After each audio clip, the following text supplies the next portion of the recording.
today. I decided to become less apolitical and more involved in politics. Not to the point where I'm willing to run for an office. However, I am teaming up with some guys, and we're hoping to do an official launch this week. But we're starting up a nonprofit, a C4, to motivate, recruit, groom, and support conservatives, probably with some focus towards veterans, but conservatives with traditional values, so not necessarily Republicans, right? Yeah. Though they probably be predominantly Republicans, folks to run for office, and young as well, right? Like, how do we offset the fucking dinosaurs that are running our country, right? It's by putting in fucking 30-year-olds, right? Mature, conservative, energetic people who don't need walkers, you know, people who what's going on, right? Like, so anyway, that's what's new in my life, man.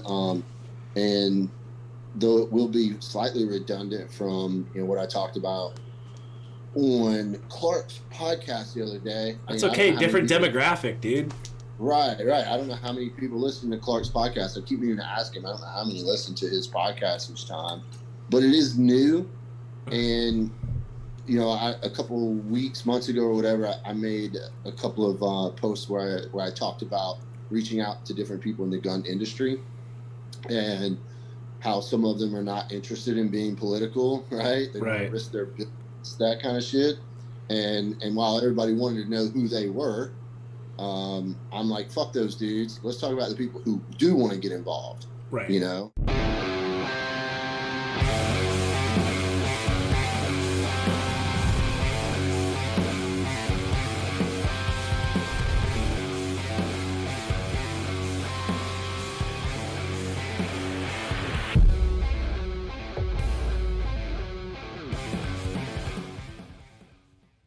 Welcome, everyone. This is episode 13. I hope it's fucking 13. This is episode 13 of the ANR DESIGN Unholstered podcast. Our guest today is Tony Cowden, Capable Inc., Capable Incorporated. I met Tony a couple months ago at Renaissance Arms shooting class in New Hampshire. They sponsored Tony to come up, and he did a pistol and rifle, one day for each.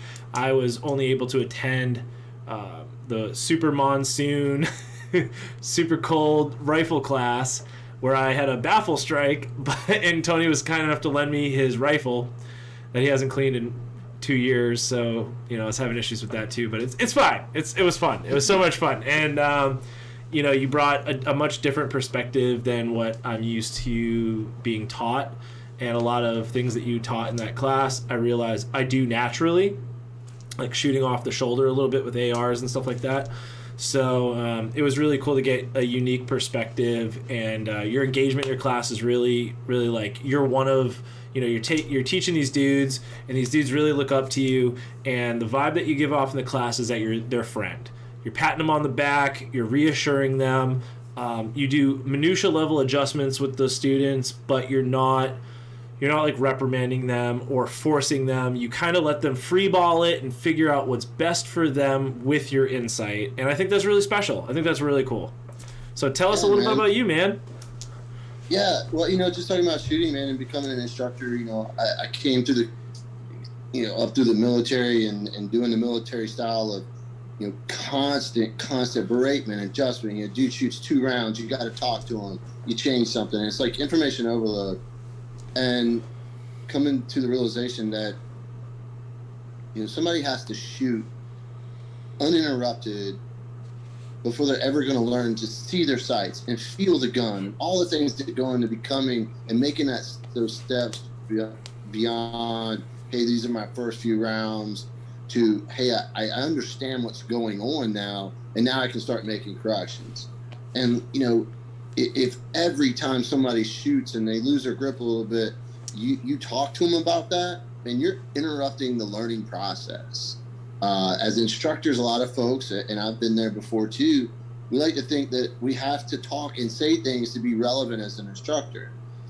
And I don't find that to be the case at all anymore. It's sometimes, you just got to let people figure it out. You give them the instruction, you tell them about the concept, you demonstrate and show them the concept, and you're done, right? At that point, you're mostly done. You just got to let them shoot, right? Like, I don't know why it took me as long as it did to get to this conclusion, and why so many like military law enforcement, especially type instructors, are still there. The whole slow is smooth, smooth is fast. It's like, no, slow is fucking slow. Let's figure out the fastest way to get fast, Right. But yeah, man, me, former Army SF dude. I guess I am still kind of current SF dude because I am in 20th Special Forces Group. I am currently at Fort Bragg in a PME course, basically a promotion course, professional development course, whatever the Army wants to call it, man. It has nothing to do with my job as a Special Forces guy. It's a lot of writing scholarly APA papers and exams. Most people would like to think that the Army would have its Special Forces guys who are going to be promoted to the senior level going through some super strategic planning tactical ninja class. Nope. Nope, not at all. It's like literally the same course that every other freaking MOS in the military goes to. It's like mandated by the Army. It's kind of absurd, but it is the way it is. So, I'm trying to be the best paper writer I can be. Using an APA like citation website to do your citations correctly. Yeah, right. It's not like Army style of writing. It's not Army memorandums. It's no shit, man. The Army decided that its senior enlisted needed to be more educated and learn how to write scholarly papers. As if I'm ever going to write a scholarly paper to another military person. Yeah, but it's fine. Instagram, bro. You could write better descriptions with. Right, I can write via the APA 7th edition freaking parameters. But no, I mean, you know what? It does fall underneath communication and developing your communication skills, and that is important. If a Special Forces team starting is downrange and has to interact with, an RSO at the State Department, or even the ambassador or a chief of base or station, they need to be more educated. They need to be able to speak and write well, and the military way of writing and stuff probably isn't going to cut it. But luckily for me, man, I've worked outside the military in the State Department and all that kind of stuff, so I've written a lot, not necessarily in the 7th edition of the APA, but I have had to write quite a bit throughout my career and stuff as being a team leader over at SOPs and shit. And yeah. Interactions, like I said, with regional ambassador, regional embassy offices and stuff like that throughout Iraq. And then, just other low-level officials, higher-level officials in the Iraqi government, freaking the Kurds, man, I lived and worked with and had to work with some of the highest level folks in the Pesh and the Kurdish government and stuff. So, you can't be a knuckle dragger all the time. Yeah. But yeah, man, Capable Incorporated, I kind of started shooting a bit more a few years ago. I owned a gym down in Wilmington, North Carolina, and my social media was kind of surrounded or at least centered about that. I still was doing overseas stuff. And it was kind of like just a parallel happening. The gym, I kind of got tired of doing that and was ready to move on, sold it, moved out of Wilmington, North Carolina, built a range, and just started talking more about shooting online. I didn't have anything else to talk about online. I didn't feel like talking about, deadlifting and anything like that. I was, whatever. I was running some ultra marathons and stuff at the time, and it just kind of, the things were happening all at the same time, and kind of led me to where I've been in the last year and a half, as far as doing way more training for civilians and stuff. Man, I only know like one way to do things, and it's 100%. So I went from having not really a training type company to, having a range and a long range and a place to do CQB. I just started looking around the resources around my neighborhood and my community, and was able to gain all those assets. And so I went from being, hey, I can teach a pistol class at this one range I had access to literally being able to teach anything and everything from off-road driving, evasive driving. And it was just because I went out and found places that would allow me to either use or lease or rent their places, their facilities, old buildings, old houses, do CQB, huge parking lot and an old factory to do driving. And then at my place, of course, to do all the live fire stuff and off-road recovery type stuff. Right. So that's kind of the short form, the short progression of, what I once was to what I am now. That's awesome. Is that, so your gym and the fitness side of things, is that how you met your significant other? Yeah, for sure, man. I just moved to Wilmington from the whole Fort Bragg area. I hadn't opened the gym yet. I was working out in the local Golds in between a couple deployments there, and we just kind of bumped into each other. I was kind of doing like some CrossFit style stuff in a Golds gym. You're talking 2007. Not a lot of CrossFit going on anywhere, much less in a Golds gym in Wilmington, North Carolina, which is basically the East Coast Venice of bodybuilding. Yeah. And, she walked up to me and was like, "What the are you doing?" Right? Not like being that friendly or anything like that. She was just like, "Hey, dude, you're in the wrong place for whatever it is you're doing." And I think at the time I was like doing muscle ups on the bar that connects the Smith's machine. You know what I mean? Yeah, I was doing muscle ups and like double unders with a jump rope or something for a little Metcon. And she was just like, "What's wrong with you?" And she's a bodybuilder, right? Powerlifter, bodybuilder? Yeah, at the time she was into bodybuilding. She was training for a show. She's been at the high national levels of the amateur thing. I think she was like right before, she kind of had to make the decision if she was going to go any further. She was going to have to really, really dedicate time, effort, probably add some supplements to her regimen if she was going to go pro. Yeah. And she didn't want to do that, so she pulled back. Like I said, man, I think that was like late summer 2007. I did another deployment, came back in December, and don't quote me on these time frames. She anything that happened before 2009 when I got blown up, it's always you can't necessarily quote me on it. Like, I don't know if I'm making it up or not.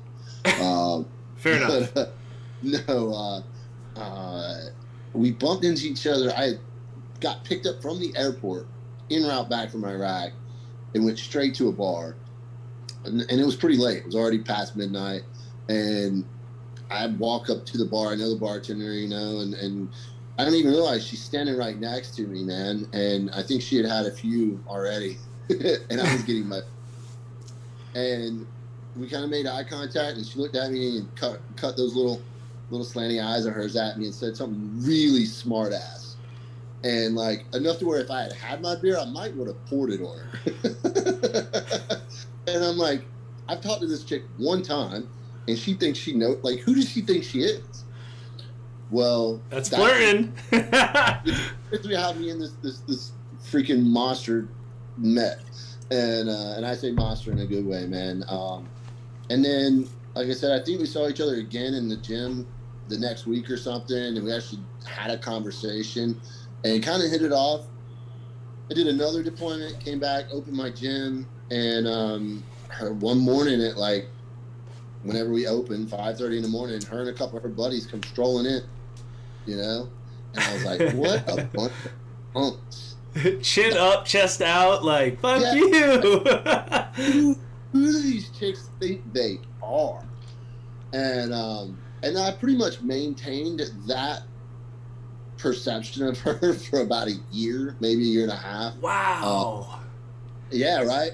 And then she kind of flipped and started doing CrossFit and lifting, and she was good at it, man. And at that time, we started putting together like competitive CrossFit teams, and we had powerlifters and triathletes. The gym was going from a place where a bunch of meatheads, walked around and spit on the floor and cussed and played music loud, to a place where, we were developing some pretty strong athletes in numerous. And so she wound up going to like regionals for CrossFit games with the teams a couple times and stuff. For a smaller, and that was before like the average CrossFit chick was $160. She was smaller. She was the body weight gal. Right. I mean, she still do 20 plus dead hang pull-ups, man. I mean, physically speaking, pound for pound, she is way more gifted than I am. So anyway, man, it kind of, I had a very, very like staunch rule that I would not flirt with or be inappropriate in any way, shape, or form with any of my clients. Right. And he tried to test that shit, right? Like, she was constantly saying innuendos, and I was blank faced, and I think she saw that as a bit of a challenge. She's a professional, she's a dentist and stuff, but she also has a sense of humor of like a freaking 16-year-old, pubescent male. I mean, some of the come up with this stuff, right? Like, that's wow. funny. I've been in the military my whole life and I've never heard that before. So anyway, man, fast forward, we started seeing each other, and we joked that our first date was up in Montana. We went on a hike in the Bob Marshall. We had seen each other, but not a lot of people knew we were seeing each other. We were testing each other out, right? Right. Two very strong personalities in the same room, trying to share some of the same space, and so we weren't sure of each other, and she was definitely not sure of me, especially with me being gone all the time, and right. Her view of a person who worked for the intelligence agency was a manipulative type person, always working assets, and she was uncertain of me for sure. But we went on this hike, man, and it was only supposed to be like a day and a half back to the car, but a forest fire burned in on us up in the Bob Marshall Wilderness. Yeah, okay. Yeah, an amazing place. Beautiful place, man. A grizzly bear refuge. Never had a rubber tire touch it. It's one of the first legal wildernesses. But anyway, big forest fire burned in behind us, man. We had to hike all the way across the Bob Marshall. So what was supposed to be like a 40 mile day and a half hike turned into 72 or some miles in 2.5 days running from a forest fire. That's a lot of deadfall if you're cutting trails and shit too, right? Yeah, man, it was, and we had to go up over the White River Pass. It's like 7,000 feet of elevation gain in a mile. I mean, it's nuts. And it was funny because she slipped trying to do a river crossing, and luckily I actually had my hands on her when she slipped, man. We both went in a drink, and I'm talking, it's snow melt. It's cold water, and it's moving. And luckily there was enough curve that we got washed, into some shallower water and got our feet back underneath us, or we could have been hurt or worse. Yeah. So it was a hell of a first date, if you will. I call it her selection event. That's what a great first date, though. Right. Yeah. Like, Jesus Christ, dude, I've been in Frank Church Wilderness up there chasing elk and shit at 9,000 feet. So if anyone doesn't know, if you're at that elevation, or you're not used to being at that elevation, your heart rate at rest while you're sleeping is still like 87 beats per minute, something ridiculous. And you're burning 10,000 calories at rest at that elevation, you're still burning, fucking 5,000 calories a day sitting around a fire if you're just chilling. And we're moving, man. And that's funny. The funny part about that whole trip is, like, once we got to the other side of the Bob and out of the national forest, that's not where the adventure ended. Like, we had to hitchhike all the way down and around like 150 miles back to our car.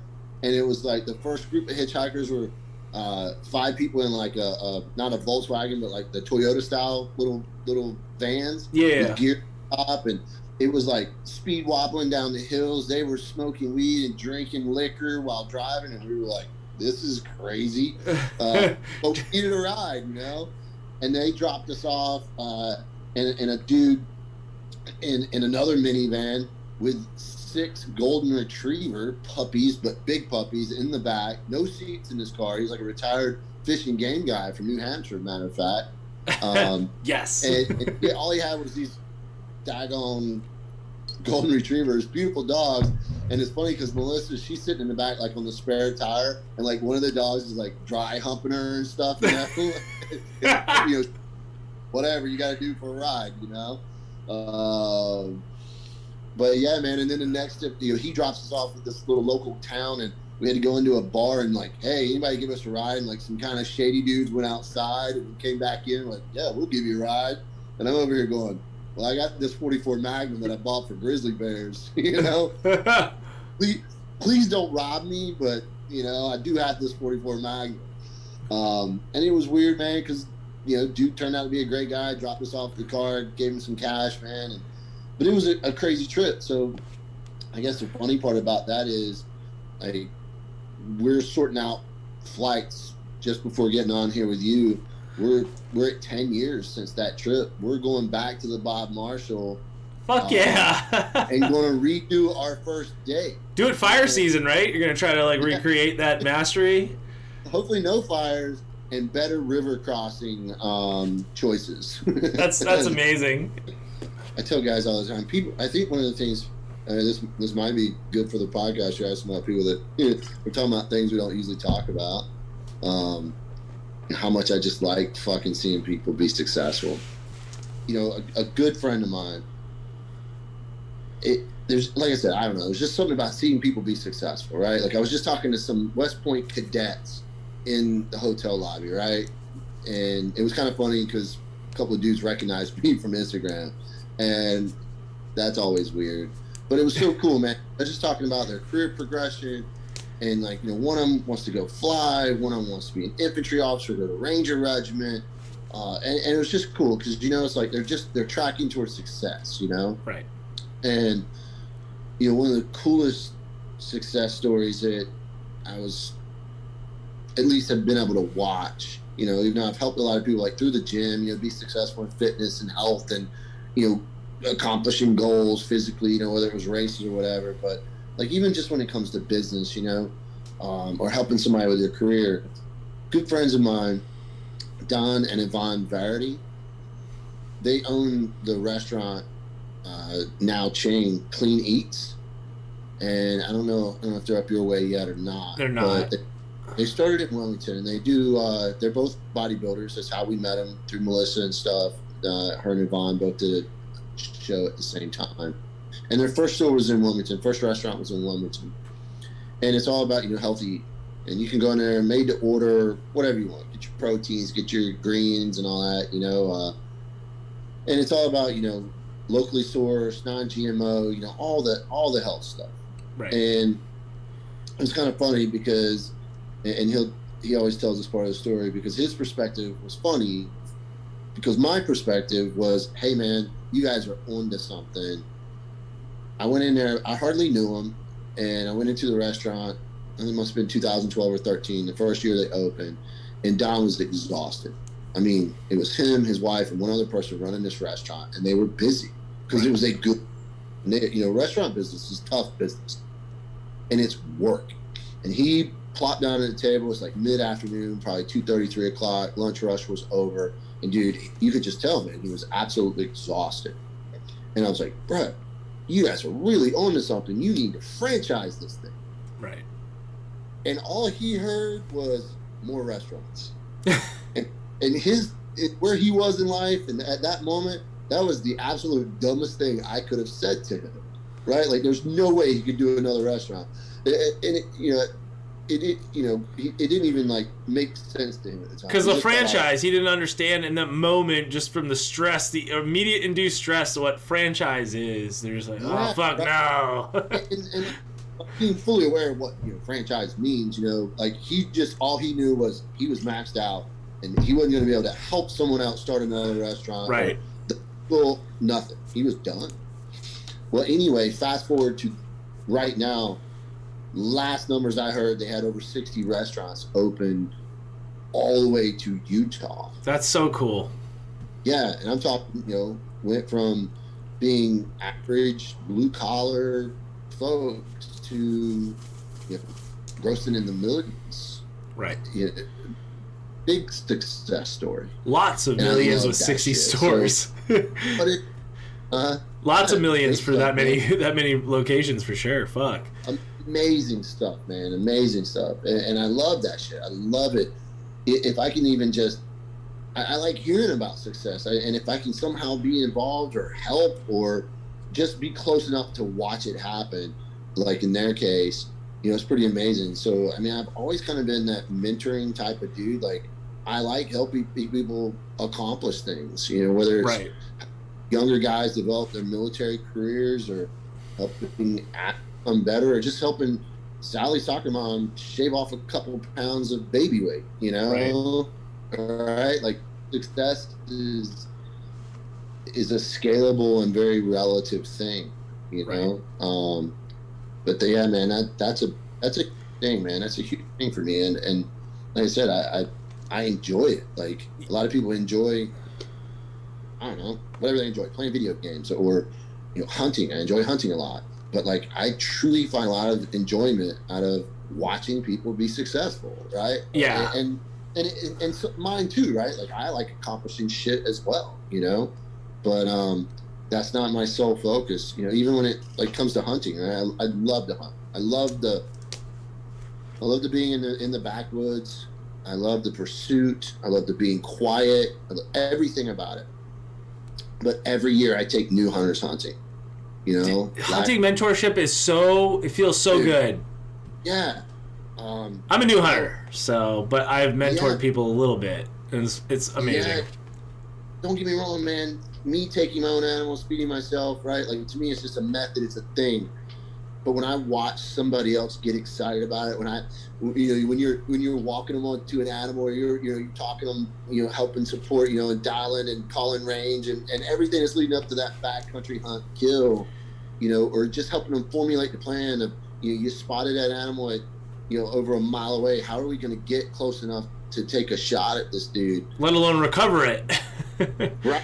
The work part and to watch people, that nervousness, that heart rate, that increased respiration rate, all the stuff that goes into being excited and nervous, dude, I love that shit. And let's face it, you know, I'm a realistic person, man. I've always enjoyed the sniper recce mission, the hunting style mission, and hunting is a lot like it. But you can be a little more relaxed because you don't have to worry about whatever you're hunting, you know, killing you. Right. There's not a lot of IEDs in Idaho or Wyoming or Montana, so it's a lot less stressful and all fun. But yeah, man, Melissa's going hunting again. She went elk hunting with me a couple years ago. She's taken some deer and stuff, but she hasn't gotten an elk.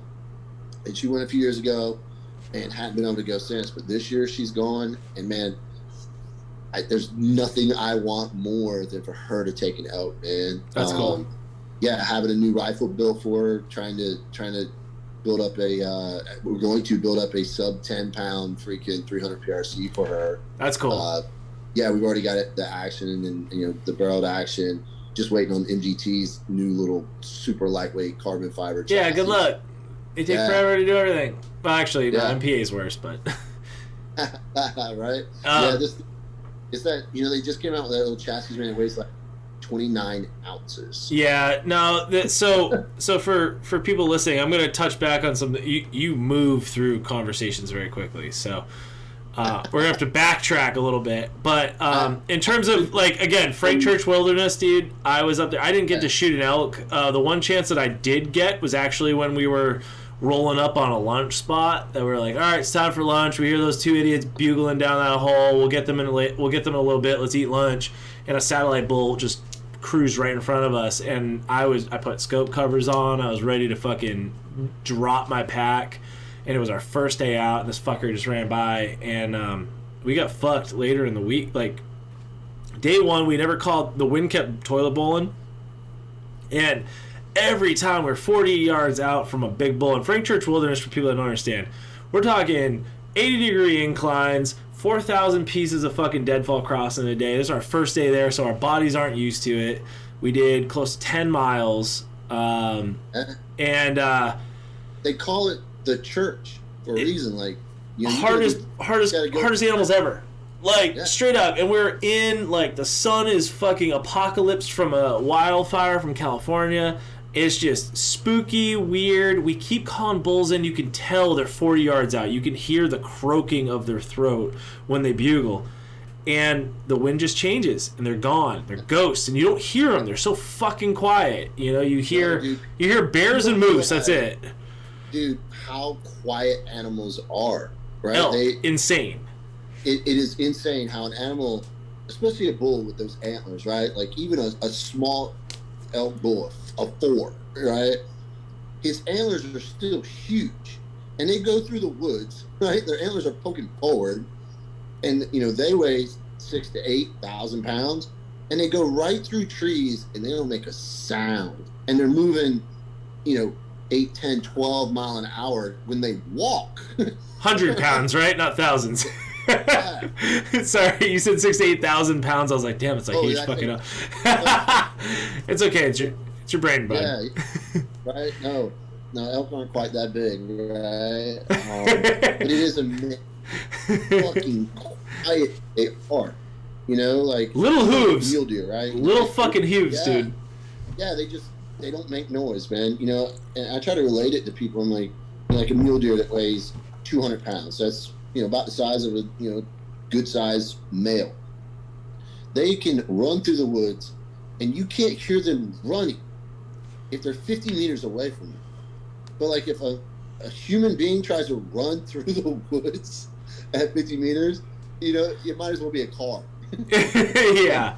Yeah, it's amazing. And so therefore, man, you know, you have to be all the things that go into it. Like you're talking about wind, swirling wind will bust you in a second. There's no way to cover your scent. You can't. No. And you know, like trying to cover your scent with like, you know, deer urine or something like that. It doesn't work. Even the trash bag clothes bullshit where you put it in the fucking dryer and tumble it. No, none of that works. It's all wind. No. Be downwind. Right. They know, but you're in their house, man. You know, right? You're in their house. They know what they know what it smells like, and you don't smell like it. Yeah. So we did our hell hike on day 1, and I bought Kenetrex, and I put like 50 miles on them before the trip, and I guess I have a bigger left foot than the right foot. Dude, those Kenetrex, the seam on the back beat the fuck out of my heel. It was bruised, and then day 2, I could barely walk. End of day 1, I was like, literally, like legs were like barely lifting an inch off the ground. Like it took us to do an hour hike back. It took us 3 hours. It was insane. And but we got fucked, dude. We had some hunters from Maine that were big talkers, and they, I'm gonna shoot this, I'm gonna shoot that. This dude at camp at night missed 5 shots at 40 yards with his 6.5 fucking Weatherby with you know, a 15 power scope. And what are you shooting at? I don't know. I don't even know where I was aiming. I just pulled the trigger. You know, like I thought you were a deer slayer, bro. So you know, like you said, like that fucking endorphin dump might be a little much for people. But and you know, just like you said about, you know, your feet, man. In training, we will not subject ourselves. At least most people will not subject themselves to training that will even come close to what it's going to really be like. Right. And let's face it, when you talk about like the church, man, freaking, there aren't a lot of places on the East Coast you can go to replicate what that place looks like. Very, very few places, yes. Yeah, so like, you know, I'm lucky, right? Because I've spent a lot of time in the field, in the woods, in the mountains of Afghanistan, and in the mountains of Iraq. Yes, there are mountains in Iraq. And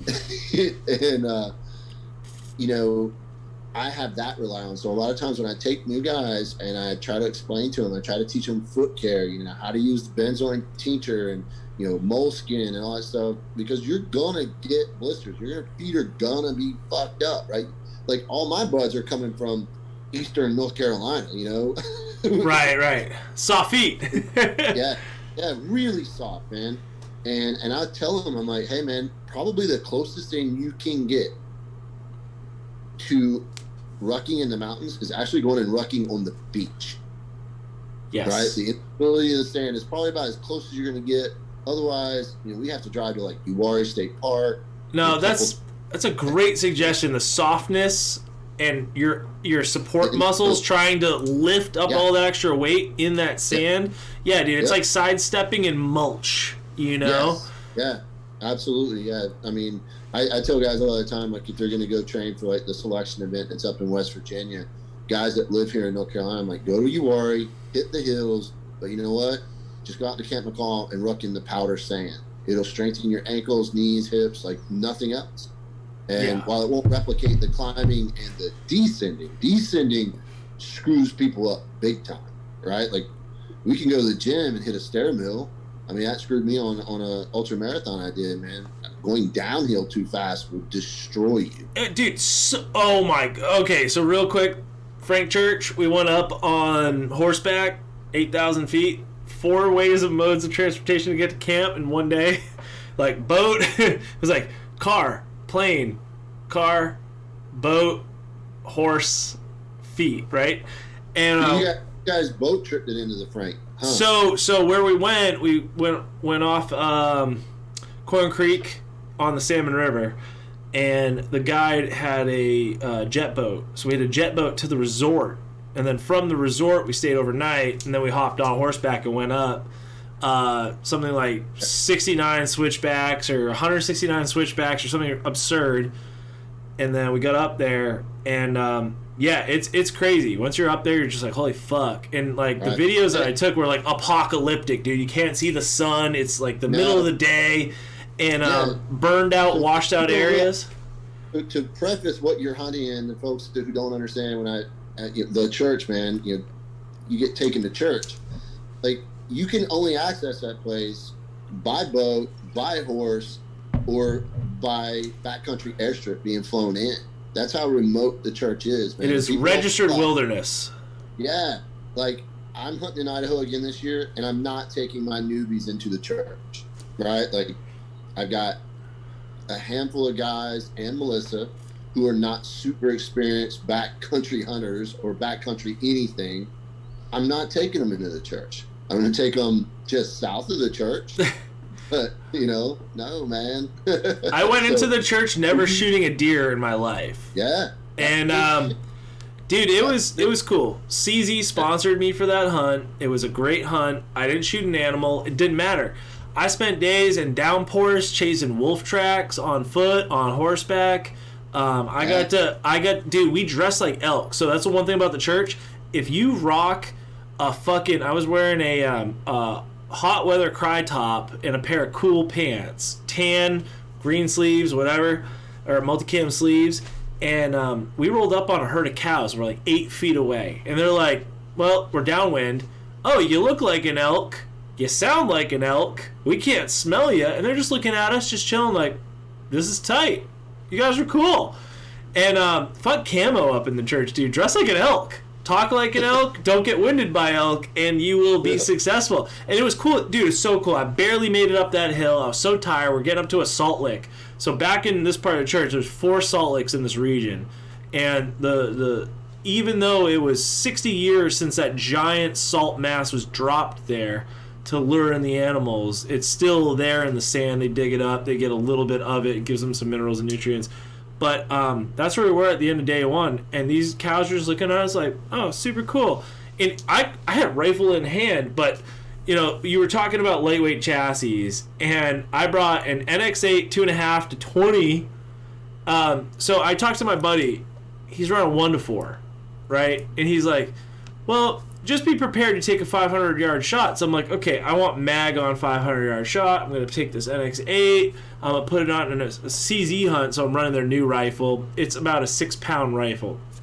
The NX8 weighs like 3.5 pounds. Then you add ammo, it's over 11 pounds. And you're just like, and dude, day 1, I was like, all right, can you hold my rifle for like 30 yards while I walk? And getting rid of that rifle was like, oh my God, I'm a feather. Holy fuck, I can do things again. Like, dude, ounces or pounds is a real fucking thing. And people that have not fucking beat their body to near shit death, like to the point where you can barely walk. We ran out. I brought 64 ounces of water with me. It was gone. I packed batteries just in case. I had like a med kit. We already had one in the group. Like the next day, I unloaded so much shit out of my pack. I'm like, nope, I'm not taking any of that. I'm not even going to take rain gear. I'd rather be soaking fucking wet than carry this shit ever again. And my bag was like 28 pounds with an 11-pound rifle.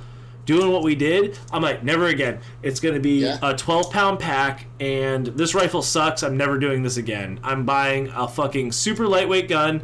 I'm going to put a... Frank Church, you can't take a shot over fucking 60 yards. No one ever just said that to me. If someone was like, hey, man, you're not going to take a shot over 60 yards. Don't bring a high-powered glass. I'd be like, I'm just going to put a red dot on it. Fuck it. Like, I'm going to go as light as humanly fucking possible. There are plenty of guys that are successful every year who shoot with, lever actions, bolt actions, iron sights, right? Like, they're still hunting with their granddaddy's gun, whatever. I don't do that. Yeah, I carry my rigs and stuff. I want to be able to take that long shot if it presents itself, if I have to take it. So I definitely carry a little heavier gun than I may need or have to. But again, I've spent most of my, sniper career lugging around a Mark 13 that weighed 20-some pounds, So, a sub 10-pound gun is like, ooh, this is light. Yeah. I tell people all the time, like, do you really need a 300 PRC to kill an elk? No. Well, church elk, you're gonna have to shoot them more than once. Like it's not anywhere outside the church, you can shoot an elk once and kill it. In the church, the guides are like, okay, you're not supposed to tell you this, but whatever caliber you're running, shoot it as many times as it takes to fucking stop the animal. Because, dude, they run mules and horses. How the fuck are they gonna get them over deadfall? It's miserable to recover the animals, and it's just it's the same fucking mentality with, like you would say, with humans. Shoot them till they stop moving. Like, this is such fucking horrible terrain. I train people for that always, right? Like, elk are big, tough animals, I watched my buddy Johnny last year. Last day of his tag, sun was going down. Closest we could get to this bull, 760 meters, 4 300 Win Mags, all in the vitals, right? And at that range, he's shooting 200 grain ELDXs at that range. That sucker's still hitting with 1,800 foot-pounds of energy. Lots of energy. Yeah, as in 4 times a 9mm plus P plus, right? Like 344 Magnums worth of energy. But anyway, that's what it took, and it was all vital shots to put that animal down. Why? Because it's a big, tough animal. It's you're looking at a foot of penetration through shoulder and meat and mass and rib cage before it gets to the vitals. Yep. But yeah, man. I train guys. And Melissa, it's 2 shots, man. It's double taps every time we shoot. Yeah. Yeah, man, it's so funny because, I can't help it, right? Like, I watch all these people talk about the end of the world and shit, and people don't realize what a 60-pound pack will do to you. And you can never beat knowledge, skill, and experience with equipment. So, like you said, you got in there, you figured out that not everybody needs a med kit. This whole idea that you have to carry a med kit and a tourniquet, everywhere you go, to include Starbucks. Well, I'm going up into the back country, and I'm not carrying a shit ton of stuff. Like, man, it used to blow people's mind. I tell them, like, on a sniper recce mission, a lot of times, man, I didn't carry a pistol. On a lot of missions, not just snipers, I don't carry a pistol. If I'm carrying an M4 and a bolt action rifle that weighs 20 pounds, you think, what am I going to do with my pistol? Yeah, exactly, dude. It's stupid. How many contingencies? And I'll hear lesser experienced dudes say things like, well, you got to be prepared for everything. And I'm like, I am. This is a gun. This gun can do things even in a shitty situation that might not be its capabilities. You can still fucking do what you need to do. Like, dude, when we're in the church, we're sitting in camp, right? and these two fucking dudes walk into camp. They did 69 switchbacks, 9,000 feet, and hitched a hike across the river. Walked up, and this dude has a 45 on his hip, and they both have guns. There's no grizzlies in the church, so people understand. They just don't cross that river between Montana and fucking Idaho. There's no grizzlies. There's never been a recorded grizzly there. So there's like the only thing that can kill you in the church that will kill you is a fucking moose. Wolves will avoid you. Black bears will avoid you. The elk will avoid you. Everything under the sun will avoid you, but a moose if you get between it and a hard place. These dudes walked all the way up there on foot. We took horses, for fuck's sake. And we get up there and go, why the fuck do you have a sidearm? He was like, yeah, I regret this. Like, like literally the first sentence out of my mouth was, why do you have a fucking 1911? And he goes, I regret this deeply. You know? Yeah. And they had stopped at the Overlook. We took 6 hours up. They took 2 days. And they got up there, and we had to tell them, hey guys, sorry, we are running this next 14 miles with horses. You gotta fuck off. And they were like, you know, they were on public land. It's public land. They could stay there, but they were like, oh, we're not gonna shoot shit. And they were just like, well, I guess we're gonna go back down for 2 days. And it was amazing watching these dudes get crushed. And funny, man. If I'm carrying a pistol hunting, it's either I'm in grizzly country, right? There's actually an animal threat. But like, you know, I had a pistol on my side in some pictures where we were hunting in New Mexico. Dude, that's for people. Right? Yes. I mean, where we were hunting in New Mexico, New Mexico's, I mean, let's face it, man, there's a lot of, it's a broken state, right? It's a very socialist state. A lot of people from New Mexico, if you ask them, they will say things like, yeah, they might call it new, but it's still Mexico. Yep. Well, I was carrying a pistol because I would leave the vehicle. I didn't want to leave my pistol in the vehicle. And we were in places where we could still interact with human beings some of those days. So I had my pistol not for wolves or anything like that, because they're not down there. It was literally for any sketchy people that I might encounter. Right. You know, not that my hunting rifle won't do that, but if I come back from hunting and I come up on my vehicle and it's being ransacked, you know, I'm going to want my pistol in that situation, you know, that type Absolutely. of thing. Yeah, otherwise, man, yeah, that the pistol, what's it doing for me? People's like, EDC for life. It's like, you have to choose your battles. Now, I do carry a 986 L comp from Smith & Wesson Performance Center 357 when I grouse hunt way up north, because it coincides with bear season and I have bear tags. So if I see a big fat old black bear getting fat on fucking getting ready for hibernation, and I can take a shot and we're out hunting, I mean, we got dogs, but there's been times where the dogs get like, oh fuck, there's something big and scary near us, and they get real close to us and they start acting real funny. That revolver comes out and I'm like, I'm gonna cash in on this bear tag if we're close to a trail. Yeah. But fuck carrying a bear, dude. Bear recovery is the worst. So fuck that. Yeah. I don't know, man. It's just kind of funny. You know, that's one of the reasons why I speak so often to young men about getting into hunting, and that the field craft, the things you learn hunting, are so much more important, or so much more in depth, and have so much more breadth than what you can learn doing flat range, super cool, tactical stuff. You know, that's so trendy. And I'm just like, man, you're just missing out, guys. Like, you're just missing out. And the reality is, right, like, guys ask me all the time, well, how would I get started in hunting? Like, how do you get started in anything? How did you get started in video games, right? Like, did you Google it or YouTube it, or you made a friend that had something? Or, do it! You know, fucking do it! Yeah, it's like, but, I mean, there are a lot of young men, males, maybe not men, but even men in America with no idea how to go spend a night in the woods, right? Or even an afternoon. And I'm always like, hey, if you go out onto a hiking trail, you're going to bump into a bunch of fucking hippie liberals in flip-flops and Chaco sandals, right? They're going to out-hike you, bitch.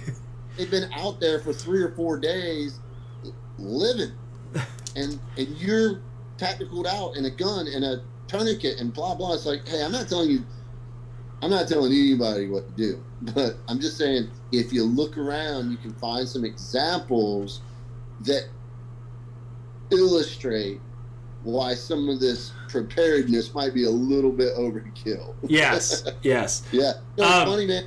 We were talking about that hike across Bob Marshall as an example. The only human being that me and Melissa encountered was this little hippie, not even a hipster, but like hippie-looking kid from Estonia. What a great and weird country. Right? He was just out hiking the Bob Marshall by himself with a knapsack, right? Some cut-off khaki pants and some fucking sandals, man. And I don't mean nice chocolate sandals. I'm talking like some shit he had since, he was in Mother Russia or Estonia. Fucking USSR still. Right, and he's just out hiking America. He don't have a gun, he don't have a knife, he don't have a tourniquet. He's just hanging out, man. And when we met him, we were like dead center of the Bob Marshall. You're talking, 50 miles to any direction. And he didn't have a map, a GPS. He was just following trails, bro. What a fucking savage. But right. I grew up in a family that wasn't a hunting family. My neighbor was a hunter. I had a PSE compound as a kid, shot deer targets all day long for my entirety of my life. You kind of like, you actually inspired me to go out and get a bow again, because watching you shoot bow, and I'm like, I went and got fitted for a bow, and I have a Hoyt carbon, and we're shooting at 30 yards, and the dude's like, I'm grouping like 1 inch at 30 yards, and the guy's like, huh, how long has it been since you shot a bow? I was like, 13 years. He's like, all right, you didn't lose shit. Like, you're good. You can kill anything in New Hampshire with that draw and that release. But because I shot bow every day for 10 years. Like, that was my favorite thing ever, because my family wasn't like a gun fit. They were anti-gun, but they weren't pro-gun. So like, I had a bow, I had a recurve as a kid.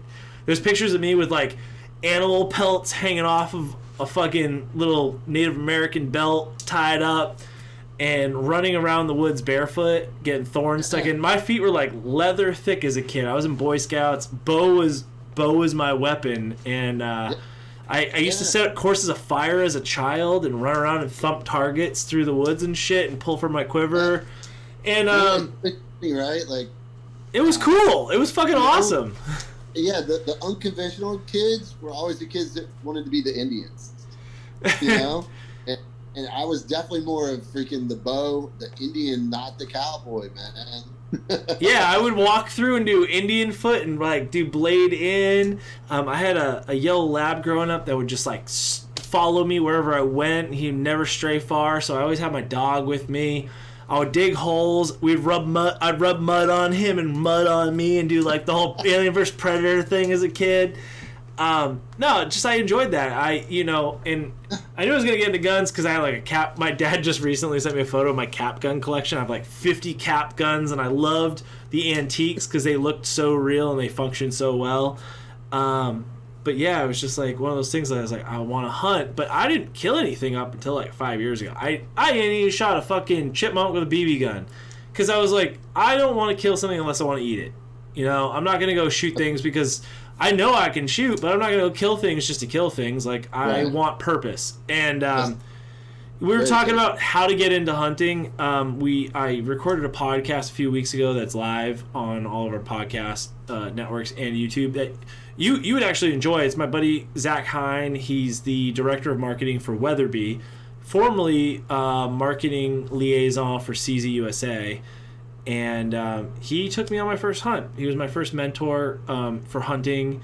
We do an annual Kansas November hunt every year for pheasant and quail.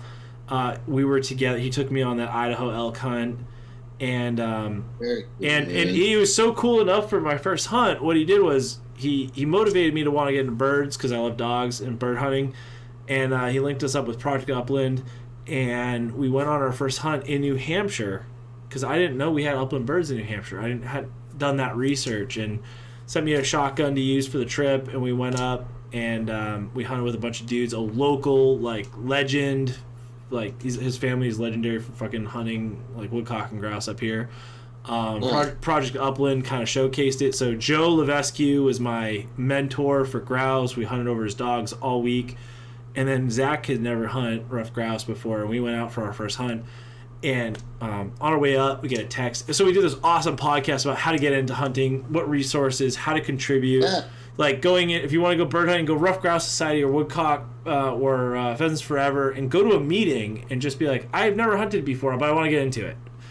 Right. So shit like that. So Ducks Unlimited for ducks. And Ducks Unlimited, exactly. All the birds. People don't realize.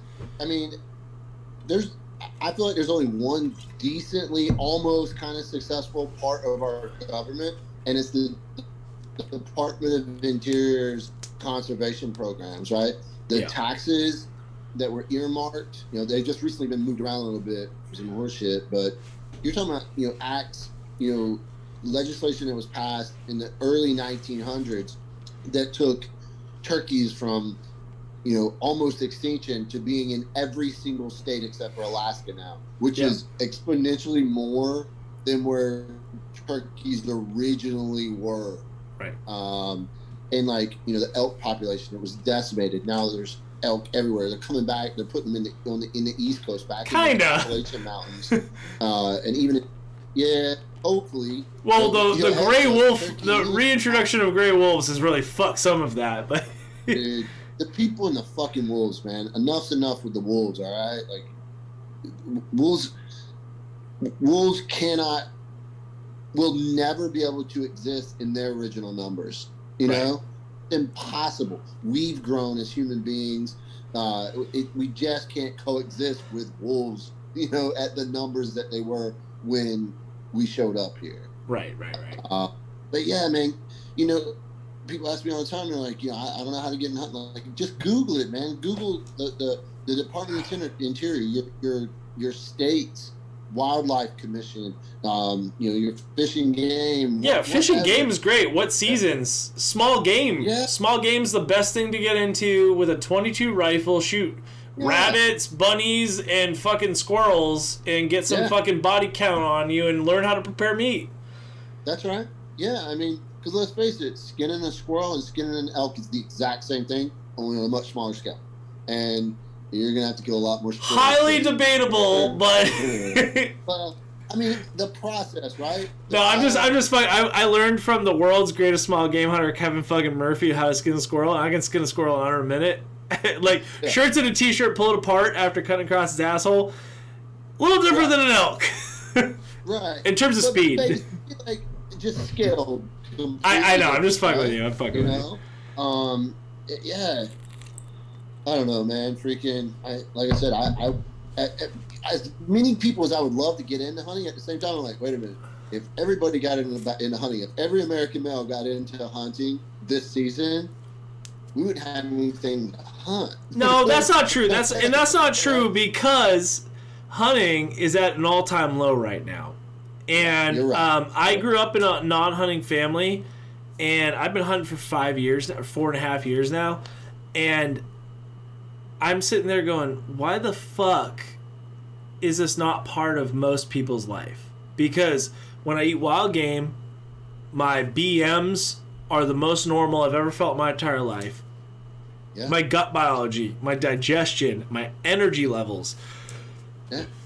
That shit, dude, when you eat a fucking deer heart, holy shit, dude, you feel like a new human. And I'm talking drinking water and eating a deer heart is more amazing feeling than drugs, energy drinks, and alcohol mixed together. Like, I'm just generalizing. God. You feel so fucking clean and strong and just you feel healthy. Your gut, your body feels natural. That's the weirdest thing to say, but it feels right. I try to take in a majority of the meat I eat is meat that I killed. Right? Like, I mean, we have 3 freezers, 4 if you count the one in the house, full of meat. Right. And from All Dad, Oryx, a lot of whitetail, right? Because that's what we have in North Carolina. And then I do in North Carolina, we can take a deer a day, and I try to do as close as I can. Jesus Christ. I'm going to go to North Carolina for like a weekend. Yeah. Now they're small, right? So what? Off of a 140, right? But you can kill one a day legally. So our freezers are full, man. And I was down in Alabama teaching a course for the Army. And where we're at was just no good restaurants, right? Plus we're eating chow that's being prepared by the chow hall and, just whatever, man. There's like an Arby's. And I'm going to tell you, man, within the first week of being there, I feel like shit. I feel horrible, right? I mean, I can tell how I feel, but also, by the poop that I'm putting out, that my inside is fucking different, and I'm not as healthy, man. And that's the thing, right? Until a person who has grown up eating McDonald's, Red Bulls, and Bang, Reigns, and Monster energy drinks, Mountain Dews, until you take that person and have them do 3, 4, 6 months of living healthy off of truly natural foods, man, the second they go back to eating like shit, they know it. They can feel it. Wrecks their soul, dude. It's huge. Yeah. It really is. I mean, sorry, go ahead. Yeah, no, I mean, that's just the experience that I'm talking about. And it's one of those things that, like, I feel like I do a decent job articulating all the things that are awesome about hunting, all the way from, if you need a good new reason to get some new cool gear, right?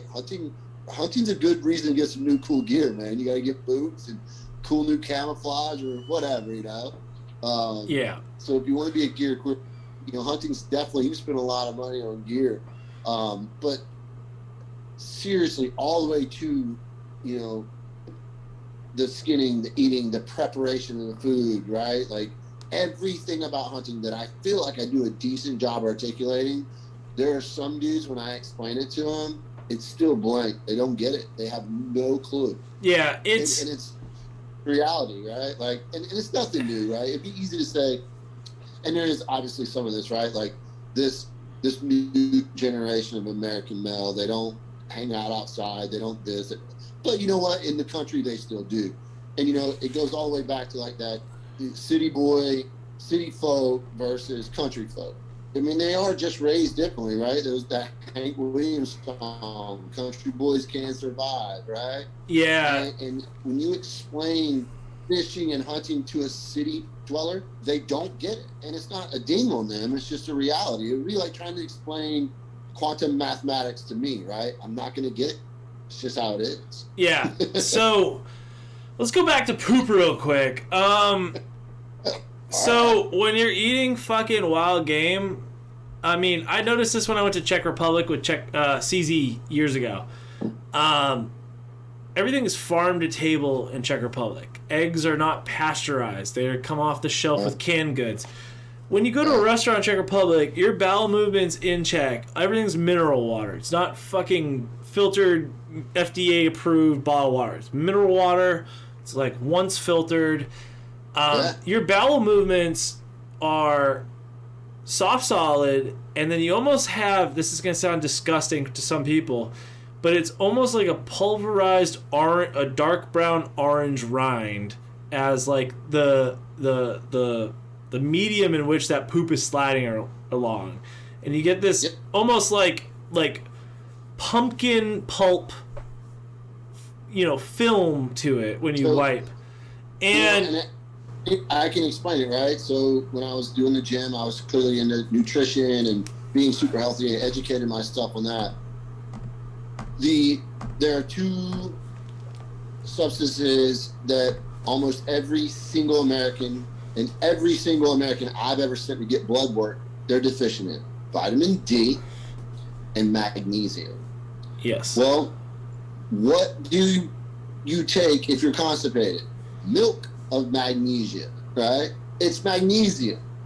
So when you go and start eating natural sources of foods, they're higher in magnesium, and magnesium hydrates colon. Did I lose you there? Nope. Still got you on audio. That's all that matters.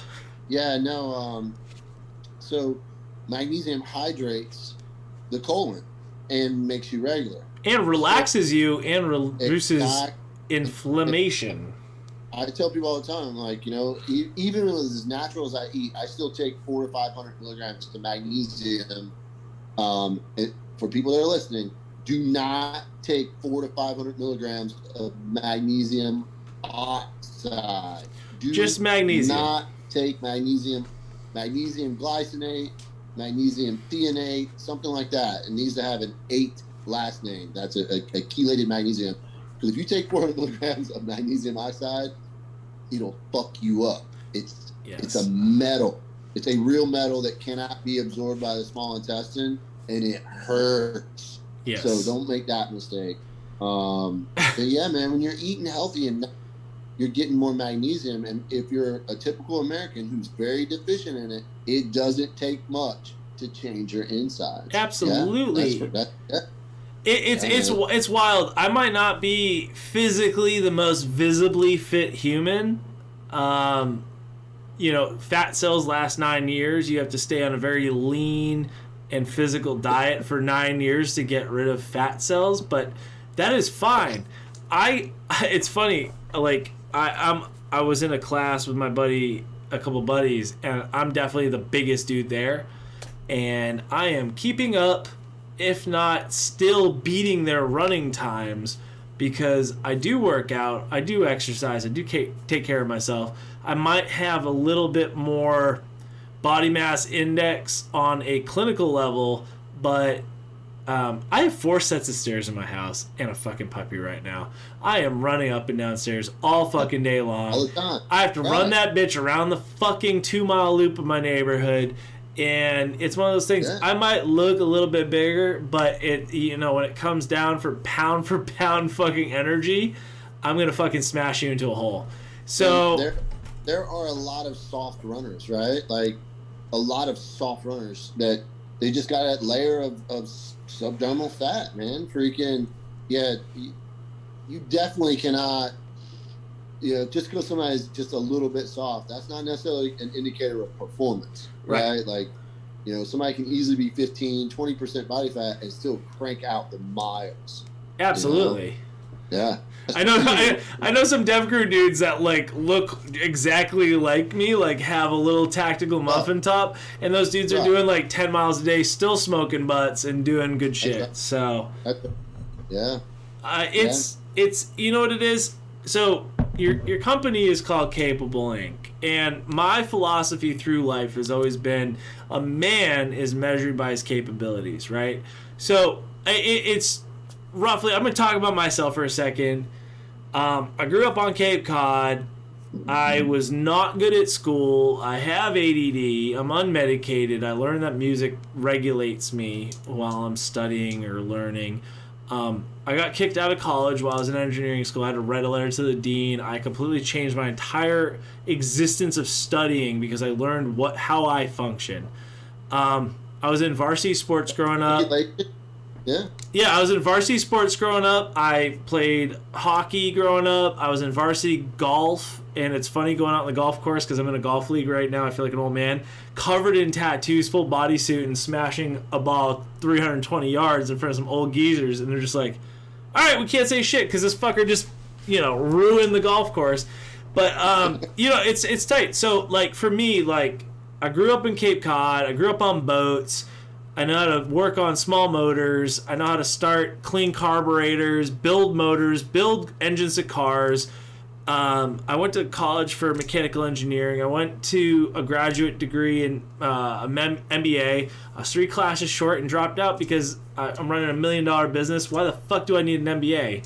I think everyone in their existence growing up should work in a kitchen and on a landscaping crew, man or woman. Or serving. Everyone should be a fucking server at a restaurant, a line cook at a restaurant, and pick weeds for a living. These things build fucking character and hard work. I was not in the military. Never, I wanted to be an engineer. I thought metal on metal and human applied lubrication and fire and explosions and guns was the coolest fucking thing ever. I'm a very artistic person. I wanted to go to art school, went to art portfolio day, and all these dudes in front of me like, oh, I vomited fucking paint out of my stomach and I made this thing and this is how I feel, and everyone's like, oh my god. And I'm a very realistic, like, I can look at something and recreate it on paper with all kinds of mediums. And I did animations and graphic arts too, and they're just like, no, you're good at recreating things, but you're not good at, like, speaking from the heart through, like, abstract art. And I'm just like, that's not me, sorry. So, want to become an architect. Sat in an architectural thing, and the girl's like, you need to be, like, 0.01% of architecture to really make it in architecture, other than you're going to be a draft junkie. Mechanical engineering is the way to go. You can design whatever you want and be your own person. I'm like, oh, I guess I'm going that way. So that's the direction that I went. And I struggled with math, with ADD, and I finally figured out a recipe that worked for me, did it. But I was in Boy Scouts. I was into extreme sports. I skated, rollerblade, BMX, mountain bike. I snowboard. We did mountaineering, rock climbing, like, whatever it is. How to chop a tree down. Landscaping was great. Learned how to fell trees. Learned how to create gardens. Cooking. Cooking's great. Learning preparation, meal prep, meat processing. People ask me, hey, what, because I'll post things that, of food that I made and or whatever, or Melissa made, and like, hey, can we get the recipe? And she and I just look at each other and go, recipe? No, we just cooked it. Salt, pepper, butter. Right. Hey, I know that looks good. Let's use some cayenne pepper, tonight instead of what? Yeah, like, it blows my mind, like, people are just reluctant to become more capable. Yes. And it's funny because everyone has this smartphone in their hand, right? I can't Pocket space right computer. I'm talking to it. Right. We have every single bit of human knowledge in the palm of our hand at all time. You can simply Google it or YouTube it and figure most shit out. Right? Like, I'm almost certain, I've never done this, that I could go to the local airstrip and figure out what kind of Cessna I'm sitting in, and there's probably a YouTube video for how to fucking start it and how to fly it good enough that I could get my ass up off the ground. I don't know if I can land it. They say that's the hard part. But my point is, right, there's almost nothing you can't learn on a phone these days. Right. And so to me, that's the disparagedness, is like the disconnect between having all this knowledge that you don't have to even research, right? You don't have to go to a library. You don't have to do an apprenticeship. And the inability for people to access and employ that information and turn it into knowledge and experience, right? Like, how that's the frustrating, perplexing part of this problem that I don't get is, how do we have an entire society that's incapable of using what they have in the palm of their hand, right? Where's the creative thing? Where's the deductive reasoning? Like, where is it? What happened? Like, that's the biggest thing that we're lacking right now in whether it's this next generation or even my generation, right? Like, I interact with all ages. And I think the reason why a lot of times I speak to the young crowd, I'm not picking on them. I'm trying to motivate them because they're the fucking future, man. Like I said, I was just downstairs talking to some West Point cadets, and that's how I ended the conversation. Was like, hey, good luck, guys. Good luck in your career. You guys are the future. Right. You're the future of the United States freaking defense. You guys are national assets. Go do good things, right? Good luck.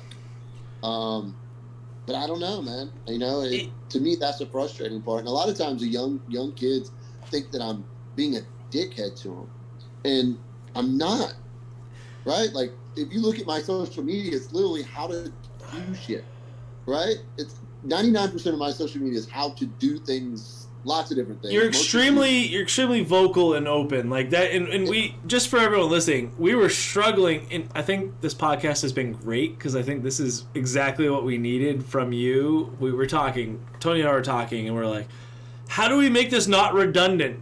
But this is great. We're not talking about training. We're not talking about tactics. We're not talking about some of the dudes that do go to your classes that want to hear some like war stories, or like maybe they get a glimpse at something that you saw, they get a boner over it. Like right now, this podcast has been fucking fantastic as we're talking about things that we're both passionate about. Like I always tell people, man, the reason I don't need a therapist is because, man, I go to the gym, and if I'm exhausted, I don't have time for my brain to stray. No, I respect the fuck out of that, dude. But I think it's mind, body, and soul. And and one thing that I really think is fucking taboo in the gun industry is going to seek a therapist. Just because you go to a therapist to unload some shit from work that bothers you, so you don't go home and unload it on your wife or your friends.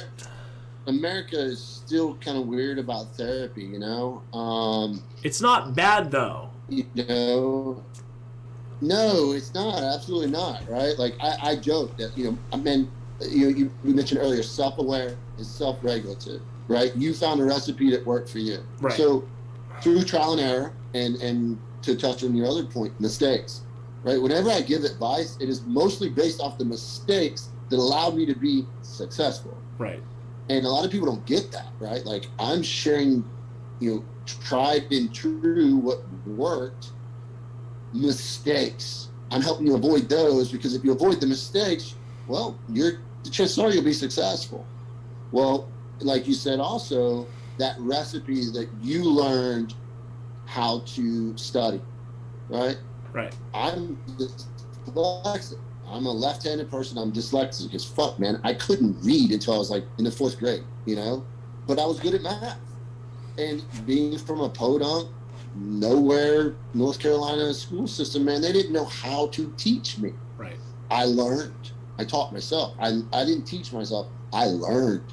I learned how to read. I learned how to read left to right instead of right to left. I learned how to process those words that they were telling me they were supposed to look one way, but I'm like, that's not what I see. So I learned how to translate things for myself, just like you were talking about with the way you see things. I've learned, because I've been to a therapist before, right? Like in my job line, when bad things happen, sometimes it's mandated you go talk to the therapist. I found that I didn't get a whole heck of a lot out of that, but I do get a lot out of being exhausted, right? Like I can self-therapy. Diagnose. I can talk to myself, right? I can sort things out when I'm exhausted, when I'm training, right?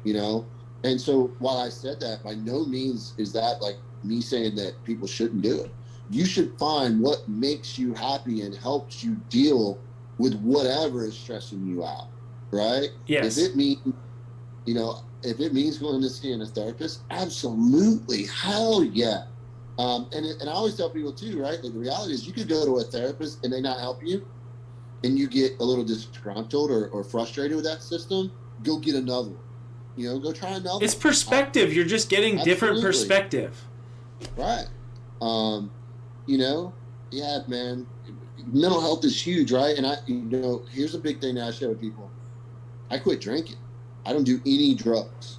I don't take any drugs, right? Like I don't take ibuprofen. You know what I mean? Oh, you're hardline. Oh shit. Yeah, man. I mean, I quit drinking because I love Melissa, and had I kept drinking, the chances of me behaving appropriately at all times and maintaining and sustaining that relationship would have been very, very, very small, right? Even sober, having all my wherewithal and all the brain that I have, I could still struggle. Right? No, but that's human nature, and yeah. Yeah. But not only was it good for me, right? Because after I got blown up, man, I drink, and dude, I could get headaches. That alcohol, it's poison. And within drinking half a beer, my head hurt really bad. Now it took me a couple years to figure out that maybe I should quit this shit. I was really hard at it. I was like, I'm gonna fight through this. Well, there's no fighting through, the damage that I was exposed to or whatever. Right. But, quitting drinking, and changing that part of my life that Melissa knew had been a big part of my life, right? Work hard, play hard. That was a huge gesture for her too, right? She's like, holy crap, this dude's serious. He's serious about me. He's serious about us. Right. So yeah, man, your relationships are huge. It is. It's mind, body, spirit, and environment, right? And I think that's a big piece that a lot of Americans are missing, is that you're in control of your mind, your body, your spirituality, whether it's religion or just being connected with nature or whatever you're into, but your environment, you're in control of that too. And absolutely. If you ask 9 out of 10 people what frustrates them, it's typically something in their environment, right? Right, absolutely. And whether it's other people, it could be their job, who knows what it is, but a lot of times 9 times out of 10, if not more than that, it's something they can control, something they could regulate, and something that they could get rid of if they chose to. Absolutely. Right? You're not broken if you're in a place where you feel stuck, and talking to a therapist doesn't mean you're broken. It means you're trying to heal, you're trying to be stronger, you're trying to you could be the strongest bodybuilder on the planet, but if you have a weak mind, you're a weak man or a weak woman. Yeah. You know, meditation, I know it sounds super fucking lame to some people, like, oh, that's pussy. But you know what, dude? If you're incapable of assessing your own mental awareness, you're a fucking pussy. If you are going home and unloading on your spouse for your stressful workday, there's a really good chance that talking to a therapist once every 2 weeks or maybe once in a month, just to like get a perspective that's unbiased from someone that doesn't know you, that can give you a fucking fair opinion on how asshole you're being, might give you the perspective for you to be a better fucking human to the people around you, your spouse, your friends, your life. And I had to do that. There was someone in my life that was dealing with some shit, and I was like, man, they're going to a therapist, I'm going to go to a therapist just so I understand the perspective that they're going through, and so I understand how they're benefiting themselves as a person. And I went to a therapist and I was like, these are the things that stress me out. These are the force multipliers at work that make me a shitty boss. How do I, what do you think? And I had this lady tell me and go, well, I think X, Y, and Z. Fucking tell me about it, because I'm going to give you an unbiased opinion, and you're going to probably feel better. She's like, you already know all the answers to everything you're asking. You just don't want to bring it home with you. Because historically speaking, if I'm dealing with conflict, I'm a very neutral person, but I always want perspective. My life is about perspective. So don't be afraid. So my whole life has been, if I'm in conflict, I'll be like, hey mom, what's your opinion? Hey Josh, what's your opinion? Hey Johnny, what's your opinion? Hey Justin, what's your opinion? And people I know will give me close opinion versus distant opinion, and I like to pick the middle of the road that seems the best. And generally I'm on track, but I need a little bit of affirmation before making those decisions, and that's been my vice, but in a good way. Throughout different things, as I became a team leader, as having a new business owner like at the gym, if I felt really passionate about something, especially if it was negative passion, I would ask someone I knew that sees the world differently than I do. And it's funny because you said Josh, and one of those people for me was a fellow named Josh. He was the first manager of my gym, and he was just a totally chill, big old football player, not just a big teddy bear. You know what I mean? Like, he grew up huge, so no one ever fucked with him. He had never been in a fist fight. You know what I mean? Right. College athlete, football player. And he was just chill. So if I felt really passionate about something, I needed another opinion, because I knew he saw the world differently than me. Right. And so that's huge, man. A lot of young conservative guys are liberals. They're good. They're great, socially, a little left-leaning, right?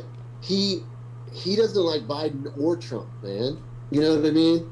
But when it comes to social issues, yeah, he leans a little left. And if I need hard questions answered, I can ask him, and he'll give me a different perspective. Just like you said, man. You know, it's clear to me talking to you that you've sorted through that whole self-awareness. And it's a maturity thing, right?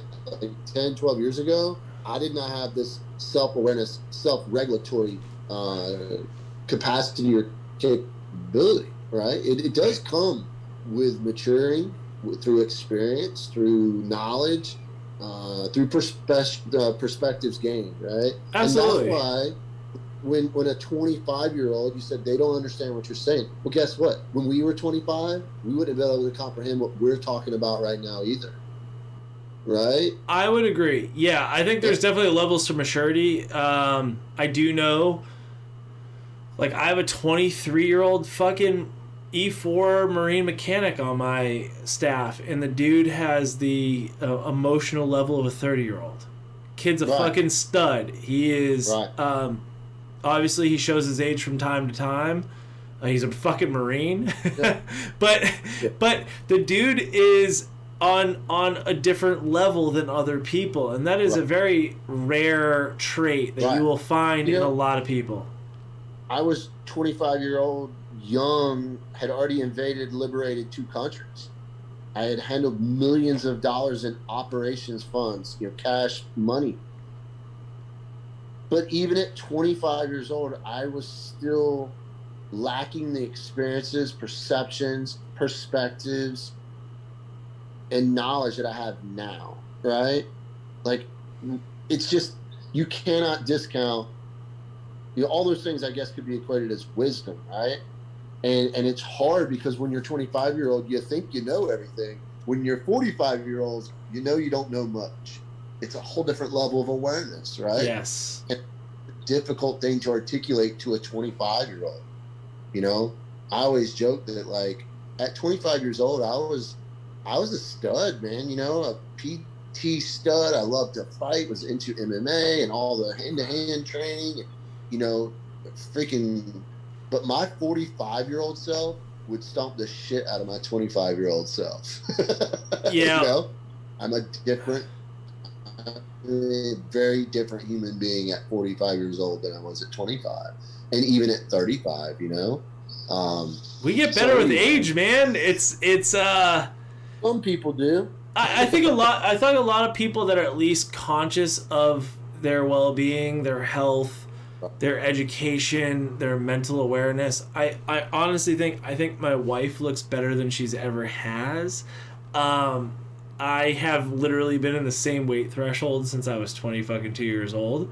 I think I am more fit than I ever have been, and I know that some people might be listening like, you're a fucking fat piece of shit. You know what, dude? I will fucking go toe-to-toe with you any day. I don't care how fit you are. If you knock me the fuck out, good for you, but I will fucking take you head on right fucking now. Because I know that I'm not as as I ever was, right? I'm not as fast as I ever was. But like you said, kind of as that whole package, just because of the knowledge and wisdom that I do have up here, I'm better than I've ever been at 45. Right. I teach and roll with and shoot with much younger generation of tough, badass Green Berets, Force Recon, and all that stuff, and I can still hang with them. And it's not because I'm as fast as him or I'm physically fit per se as him. I can match it up with the experiences. But I mean, like I said, that's a hard thing to articulate to some young men, right? Like, I was raised that you pay attention to your elders. They know shit. Right. There's a lot of people raised in America today that discount older people. American Western culture in general is not like a lot of Eastern cultures that revel their elders. I lived with the Kurds for a lot of my life, and their elders are the most important people in their society because they've survived. and this is going to sound really, really weird to a lot of Americans, but the way they look at it, they can make more kids. That's true. That's true. I've heard that. Or elders. Right. You cannot recreate someone who's lived 70, 80, 90 years, but you can recreate a 2-year-old. No, but you know what? I heard this from a 2-2 guy. And you talked about vehicle recovery earlier, like really early in the show, and that's something that I really need to dig into because I have an overland truck and I've done basic ass YouTubing of vehicle recovery. But back to what you said about like that whole geographic location. Spoke to a guy, he was a SEAL, and he said, man, these Afghans are horrible. This old guy driving his tractor knows that there might be some mines in this field, and he's got to get his tractor out of the field, so he puts his 2 youngest boys out of 5 boys in front of the tractor, in front of the tractor wheels, because it's easier to reproduce a son than it is to replace a tractor in that region, to get a tractor to that region. Yeah. And that's just culture. Like, people think that's horrible sounding and it's a life, and totally get it, but how often can you get a fucking 2,000-pound tractor out in the middle of fuck all nowhere Afghan and up into a mountain little valley? That's a once in a lifetime feat for an entire bloodline. Right. And right now, either one of us can go out, get in our car, and drive 10, 20 miles and go to a tractor dealership. And they'll drop it off. 50 of them. They have 50 of them sitting there. They're brand new. And they're air conditioned. Yes. With clamshell doors. Yeah. Fully Oh my God, your internet's back. I'm so happy. Well, I grew up. My dad and my uncle had a D6 bulldozer, a Caterpillar D6 bulldozer, and that's what I learned to run on that. A smaller D3. Well, a few weeks back, I was building that new range, so I rented a D6 and a Caterpillar 320 excavator. And they were both touchscreen.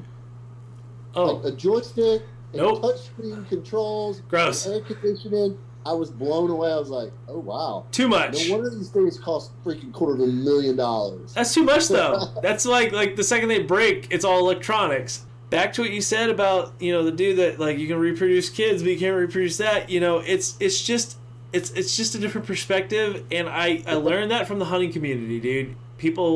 So I got into a little argument with this dude that I grew up with in college. He was a friend of my roommates, and we're talking about hunting dogs, right? I'm raising my puppy, and I'm like, she's still having accidents in her crate, but she's talking to us, she's telling us what's going on, and we just can't react quick enough because she's just such a high energy hunting dog. And he's got 2 house labs, and he goes, well, Labradors are hunting dogs. And I got 2 purebreds, and I got up every time they made a noise, and I never had an accident in the house. Well, unfortunately, I have a full bred, like, fucking perfect hunting dog, and the fucking best way to train them is get them on your schedule, like your sleep schedule, or they will run your fucking life. And learning from dudes that, like, hunt like, it's their entire culture. You don't have house dogs. You might have a house dog, but you have a kennel full of 10 dogs, so you can run dogs every fucking day to hunt and put food on your table, because you can go to you can go to a fucking flea market and trade dogs on the weekends and get dogs to hunt with. And they're good hunting dogs, but they're terrible house dogs, right? Right. So what I learned is, like, this whole fucking middle class, we got a dog and it's a hunting lineage breed. You're doing it a disservice by owning it, you fucking asshole. So if you're going after specific hunting dogs that are bred to be hunting dogs just to claim a fucking status point and keep them as a house dog, you are ruining that dog's soul. In hunting dogs, right, we talk about predator drive, right? Because a hunting dog is a predator. It is trying to catch and kill an animal. That's what's really going on. Right? Right. So, I grew up, we had a pet that was like my mom's dog. But then the dogs, our hunting dogs, the labs, the pointers, they were outside the kennel. And they weren't they weren't abused, right? They had overhead cover, concrete kennel. We cleaned up after them every day. They got fed. They're well taken care of dogs. But they were hunting dogs, and the hunting dogs were in kennels. Yep. Right? And yeah, man, no, the way people raise their dogs these days, like you said, like a house dog, like my dogs I have today, right? Right. My lab pointer mix would have made an amazing hunting dog, but he's not one, man.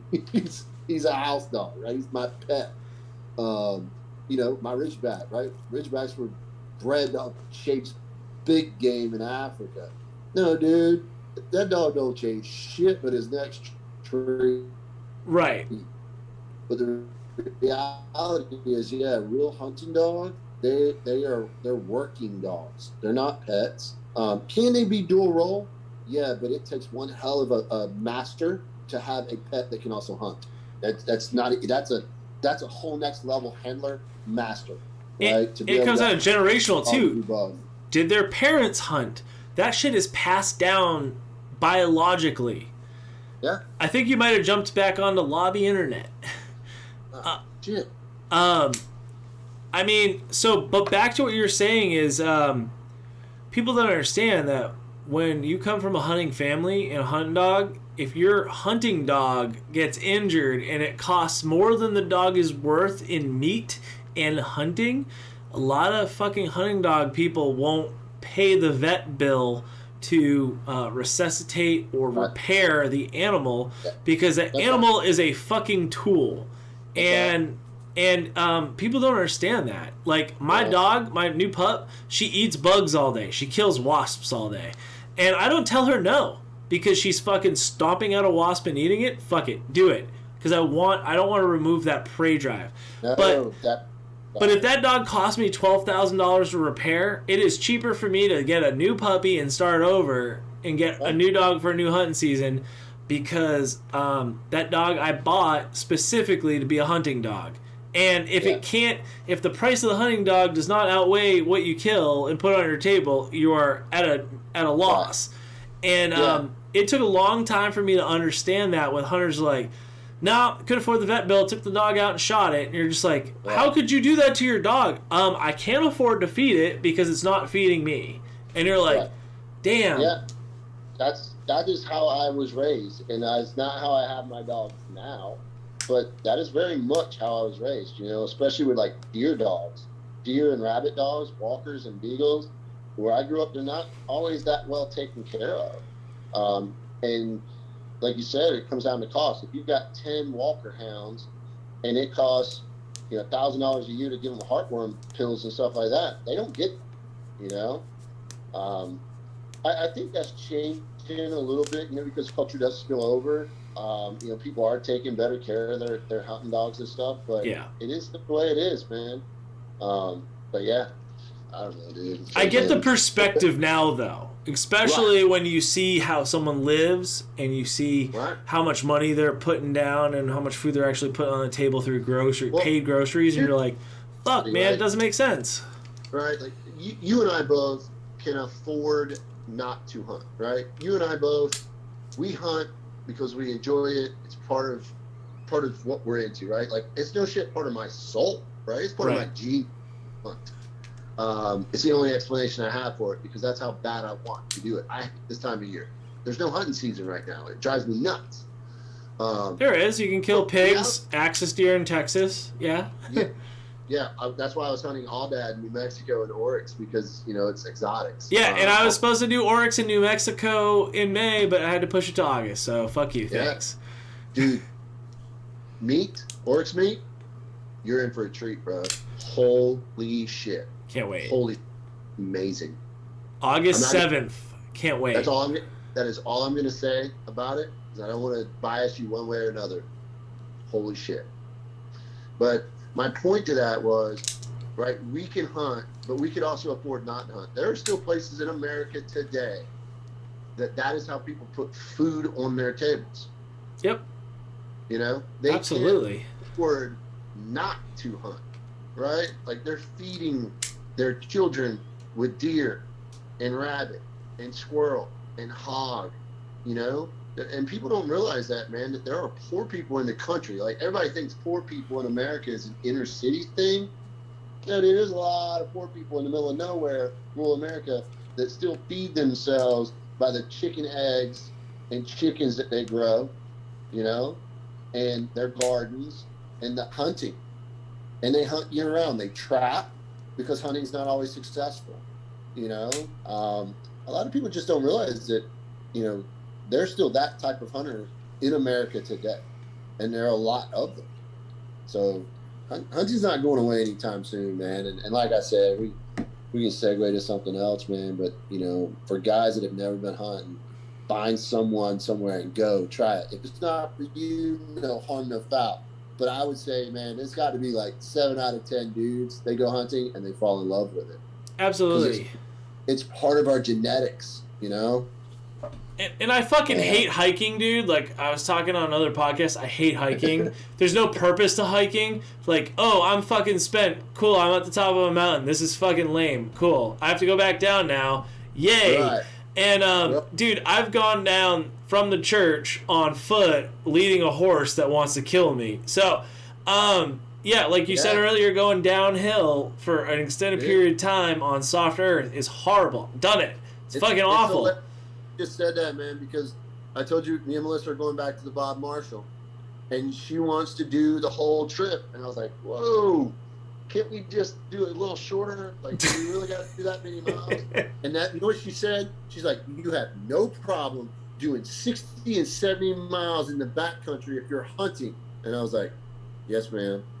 Like, she got me. Yeah. I'm hunting. I'll it's and hunt and run my ass off. But it's so purposeful, dude. It has so much meaning. Yeah, right. It really, man. Dude, hunting season. Sorry, bud. I didn't mean to cut you off. You're breaking up hard right now. Dude, it's the same thing though. I've hunted dogless. I've hunted dogless for the last 2.5 years in New Hampshire, and I've still come back with bag limits on birds. It's just how much time are you willing to put into it, you know? If you learn the habitat, you learn where they are, you know where to observe and go, that's going to hold fucking woodcock, or that's grousey. And you go in there and you just do laps. You're going to move birds. And one thing I did fuck up in the last 2 years is because I was dogless, one thing that people don't understand is when you hunt birds, if you're wearing ear pro, you're called a fucking loser. Because it's a 28-inch or 30-inch 20 gauge and whatever. It's not that bad, but I will admit that my hearing has gotten worse in the past 2 years after protecting it really religiously. And I have OpsCore amps with the NFMI earbuds, which are great. So I'm really excited to have a dog this year so I can go back to hearing protection. Because the second that dog's on point, I can set up. Because I've been doing all of my fucking bird hunting on wild flushes rather than a dog pointing. And I'm really excited to go back to wearing ear pro again and being able to go on point like port arms, ready to go, and then that bird flushes and snap and kill rather than walking, bird flush, where is it? And then connect. So I have taken a few steps back, but... You know, dogless hunting has its own, accomplishment set, right? Like its own satisfaction. But to me, just watching the dog work is worth the dog. Yeah, the hearing protection for sure, right? We should, my dad was one deaf mofo from, years in the Army, but also hunting without hearing protection. And luckily, when I was a kid, he made me wear hearing protection. He learned that lesson. He made that mistake. But yeah, man, to me, the dog is the hunt. Watching a pointer point is just an amazing thing, right? And again, another very difficult thing to articulate. People are like, what do you mean? Like, until you experience a daggone bird dog working birds or a lab retrieving freaking ducks out of frozen water, it's just like the dog to me makes bird hunting. Yeah, man, if you don't mind, I wouldn't mind throwing out there what I was telling you about. I'm getting involved with the a whole new thing in my world. Before we cut out, and so, you know, with everything that's going on in America and people are upset about our rights and all that, you know, over the last couple of years, people have kind of known me as kind of standoffish. I've worked for the Clinton administration, Bush, Obama, and I've always been apolitical, right? Because they were my bosses, right? So my stance was, hey, they're my boss. I don't get to run my mouth. It would be unprofessional of me as a soldier, as an officer. I have to watch what I say, and out of professionalism, right? So I remained very apolitical over the years. Well, recently, and even like a year ago, man, I caught some flack from some of the young, like, Boogaloo kids or whatever, because I was like, hey, this isn't tyranny, right? We're not there yet. And we're not. We're still not there. But we are having and experiencing the greatest government overreach we've ever seen in America. So, point being is, man, I've got asked to be part of a nonprofit that its entire goal is to recruit or motivate, recruit, groom, and then support financially or however ways. I'm talking traditional, right from wrong. Guys and gals that know right from wrong, and we're going to try to support them and put them in office. So we're starting this thing up, man. We haven't done an official launch yet, but it's coming. We were hoping to have it ready to launch by this weekend. It's not, we got to do websites and all that kind of stuff, all the social media. But the name of it is the American Oath Initiative. And it's a play on the oath that every public servant, every representative, not congressperson, not senator, fucking representative. They swear an oath to the Constitution. Every single one of them. Every sheriff, every deputy, every cop, every public servant, period, swears an oath of some sort or another to the U.S. Constitution. And let's face it, man, there ain't a whole lot of them that are actually yielding to that oath. So I'm going to give a little bit of stab. I'm going to try to give one more attempt at trying to serve the nation and do some good for our nation before I do move to Idaho and disappear into those mountains. And I've said for the next couple of years that until Melissa can move, right? She owns her own practice. She's not ready to move. That in the next couple of years, I'm going to dedicate this portion of my life to doing what I can to putting the right people, the right access, getting the right people, the right access and placement to our government to potentially, I'm not making any promises, right? I'm not certain we can correct the trajectory that America is on. But I also can't sit back and whine or bitch about it if I'm not willing to at least try to do something to improve it. So anyway, I am reaching out to a lot of the notable personalities or influencers or whatever you want to call them in the gun world to get together, organize, and fund a movement to correct our trajectory, to correct our social and our national trajectory. And when I say that, man, organization and funded to succeed at whatever it was trying to do. And you can have all the money in the world. If you're not organized, you can't buy success, right? Right. So you got to be organized and you got to be funded. Yep.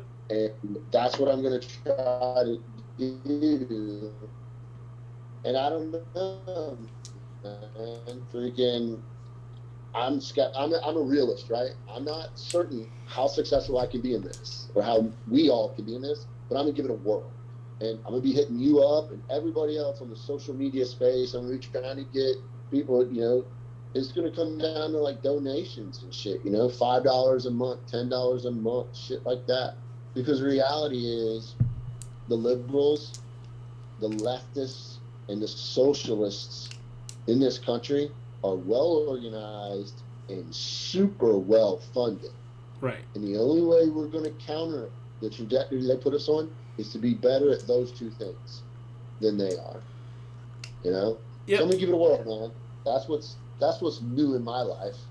and that's rad as fuck. And like, dude, So there's a lot of people too that might still lean liberal, at least in common. Let's call it common sense. There is common sense across both that has this nether region between conservative and liberal, right?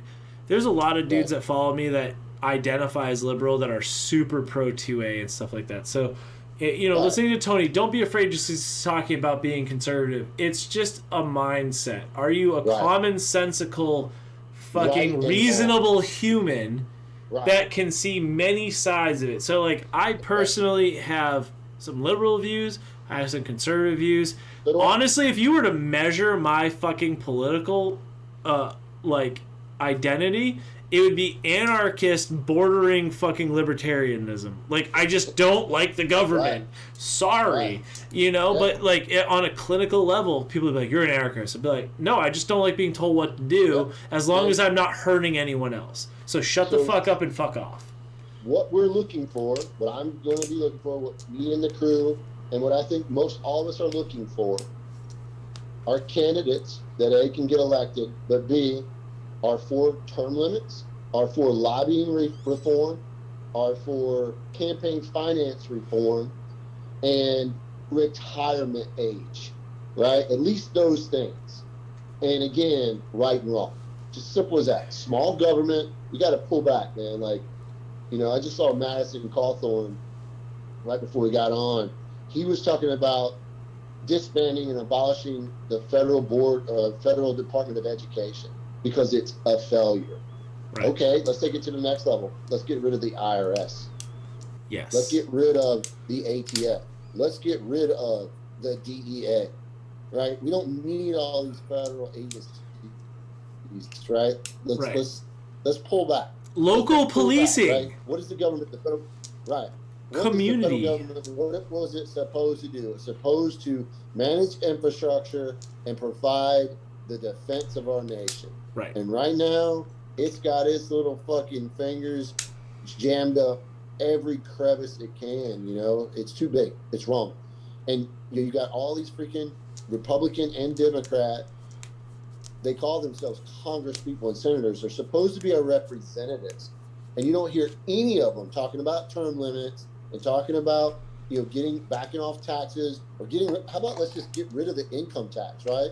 We had roads and bridges and the Postal Service and national defense before there was a income tax, right? How about a national sales tax? You want to talk about people paying their fair share? National fucking sales tax, dude. But you don't hear any of these elected officials talking about it because they're bought and paid for, right? Yeah. They're all bought and paid for it. We got to fire them. Unless you're New Hampshire, because we say fucking no to taxes, which is tight. Right. But, I mean, and this is going to sound real shitty. I was out with a guy last night, and he's got a buddy who's a cop in New Hampshire who lives on the seacoast but is a cop inland. And that cop's not a cop inland because he doesn't want to be partying in the same area that he's a cop, which one of the things that I think is the downfall to American policing is lack of community leaders in the police department. Back in the day, the fucking police department were residents of that area or that village or that nook in the city. And when they walk to work... Very common thing in law enforcement is you don't police your own neighborhood. And I'm like, that's absurd. No, you have to. It's not fear of your life or your family. You have to have community respect. You have to be out there playing ball with the kids. You have to just teach life lessons. If you're going to be a police officer, you should be respected by your community. You shouldn't be a fucking transplant trying to make a buck. And that's where the American policing system has lost its way. Cops used to live in the communities that they police, and it was like, oh yeah, Bob's our local cop. He's super nice. He helps out with all these charities. He's a good dude. He's not trying to throw people in jail for a buck. There's not this incentive to prosecute people. He just wants his community to be healthy. Yeah. Freaking law enforcement reform. Because let's face it, man, most cops are good people, right? Like, they're good American boys. Yes, there are dickheads. I have interacted with my own fair share of dickhead cops who abused their badge. In one case, really badly, right? I'm not even going to get into that story, but I mean, that cop overstepped his bounds with me big time and put me in handcuffs, illegally detained me. So I've seen both sides, right? Not to an extreme, right? I know there are Americans today that see very extreme sides of law enforcement. But I'm still of the mindset that most police officers are good people who got into it for mostly the right reasons. But you can like police officers and not like the current state of law enforcement in America. Right? It's like you can be for a smaller Department of Defense and still like soldiers, you know? Right. And that's the thing in America, right? It's like either or these days. You can't have some kind of reasonable, you use the word reasonable, thought process that lives in the middle, right? Who can discern between the extremes on both sides, right? Right. Well, and there's that there's also the aspect, if you're an out of town cop, there's no local consequences when you're a fucking asshole. Right. Like when you're out of town and you're not going to the supermarket where you just beat up some person's kid and you have to brush shoulders with them. You don't have that community policing, that community humility that kept police officers in check because they wanted to be a community leader back in the day, in the 40s, 50s, 30s. Even though there was a civil rights movement, all that other shit, we're just talking community police officers of all races. They were respected within their communities. And now you got, if I'm not from there and I fucking, detain this kid whose dad's a local fucking leader and it's going to cause some unrest, there's no consequence to that officer on a local level because he's not shopping, pumping gas, whatever it may be, existing in that community outside of being a cop. So, I don't know. That's just me, dude. I'm old school. I think old school is better for cops. I agree, right? Like where I grew up, heck, I went to school with the sheriff's son. You know what I mean? We all knew each other. Freaking, my dad and the sheriff's in the same fishing holes. You know what I mean? Right. But yeah, man, there's a lot of things across our society that have infiltrated almost every social strata out there. That the social means and norms, like you said, community policing, right? Community, there's the word right there. Hey, communities would police themselves if they were communities, right? Yep. But we don't have families, right? The Johnson administration created a welfare program that gets the votes, but destroyed the nuclear family of the minorities in America.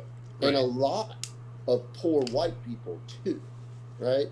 And until we start having mature discussions that transcend the popular topics, of everything's racist, blah, blah, blah. Hey man, if we look at what the Johnson administration's modern welfare program did to poor white people, well, it did the same thing to poor black people and everyone else.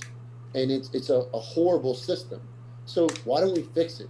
Because our representatives have the power to fix it. But half of them, right now, more than half of them, gain from that system. They get votes via welfare, And I'm all for helping people when they're down, right? Because that's some basic community shit, right? Someone in your community, if they are having tough luck, their house burns down, right? The community comes together and takes care of them. Yep. That's not a government function, right? That's a community function.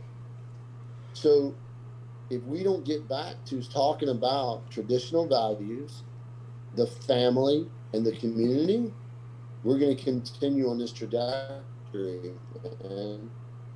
And I don't know. Like I said, I'm going to give it a stab, man. I'm going to be announcing this thing along with my partners in this endeavor. We're going to be putting it out there. We're going to be looking for support from all the notable personalities. I hate the word influencer, bro.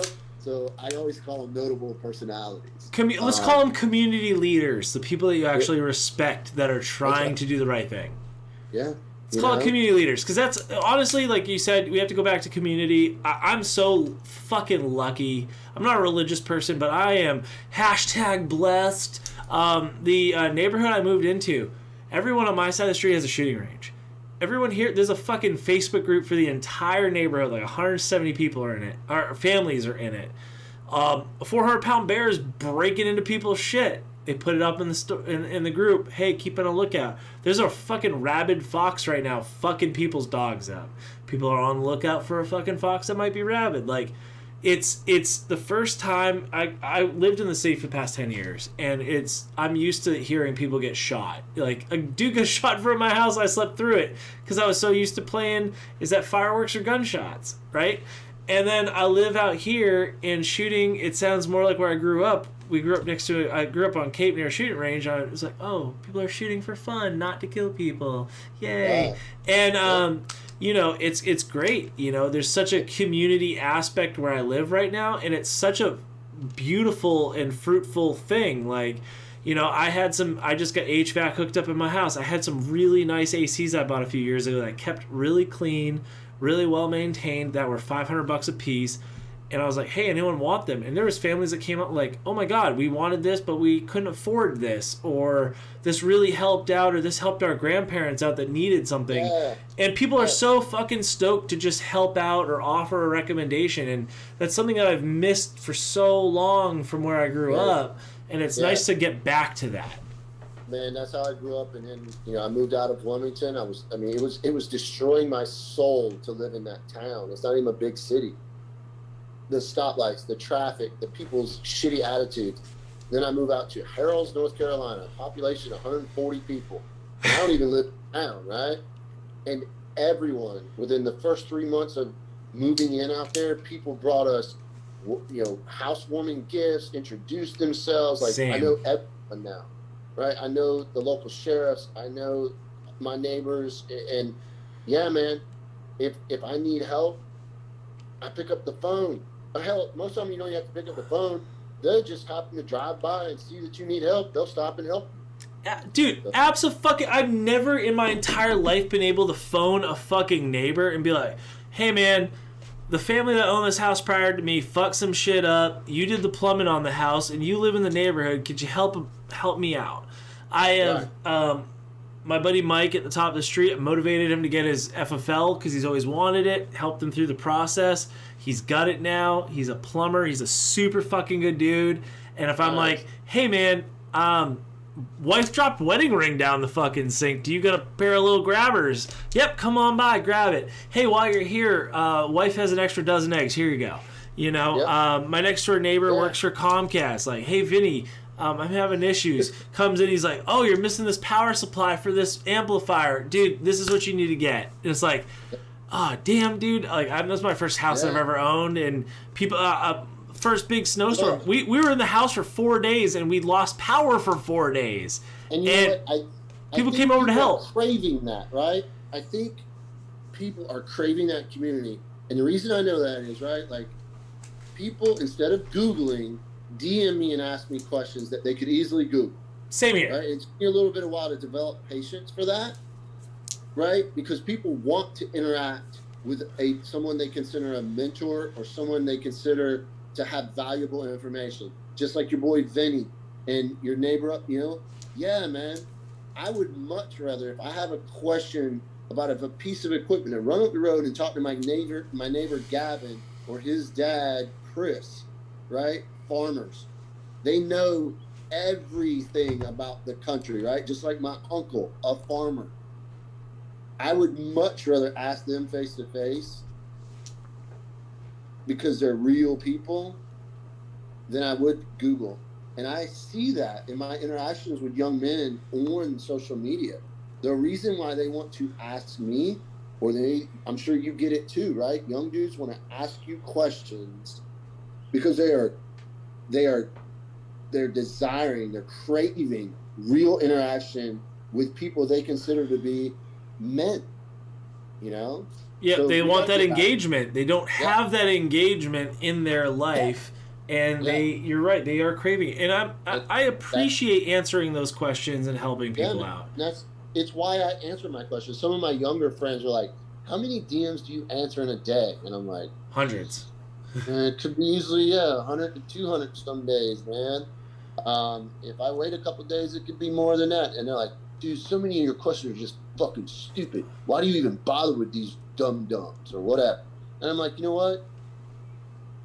Man, it doesn't cost me much. It might cost me 30 minutes, 15 minutes a day. I don't know. It doesn't cost me that much to be nice to these kids, man, or these young men, you know. I say kids, but I don't mean it like that, you know. It's not disrespect. Younger than you. Yeah, younger than me, right? Yeah, when I say it, right, like, I mean, like, what's up, kids, you know? That's what I used to call my Rangers, you know? Like, all right, gather around, kids. It's not a bad word, but young men, they if they're asking me a question, it's because they trust me to answer. Right. So I might as well help a brother out, you know, like a neighbor would. Yep. So, but yeah, man, shit, I gotta go back to doing fucking master leadership course stuff, bro. Well, it's been good, dude. This is the longest podcast yet because we just kind of get it. You know, yeah. It was easy. It didn't feel forced. We both are very like-minded people. But again, Tony Cowden, Capable Incorporated, Capable Inc. You're a fantastic instructor. It's always a pleasure talking with you. Life is about capabilities. Don't shortchange yourself. Sure. These are going to be my like super exit host, you know, words. But realistically speaking, just if you want to learn something, just go do it. You know, ask questions. You know, sometimes Tony and I will throw shade at really stupid questions. It's only tough love. We want you guys to go out and like try to do a little bit of the research before you ask us something, because our time is valuable to us as well. We have families, we have lives. So if we ever sound cunty to you or shitty to you, just understand that we know there's obviously a very an easy way to find that answer, and we just want to motivate you to find that first before asking a more specific minutia level question.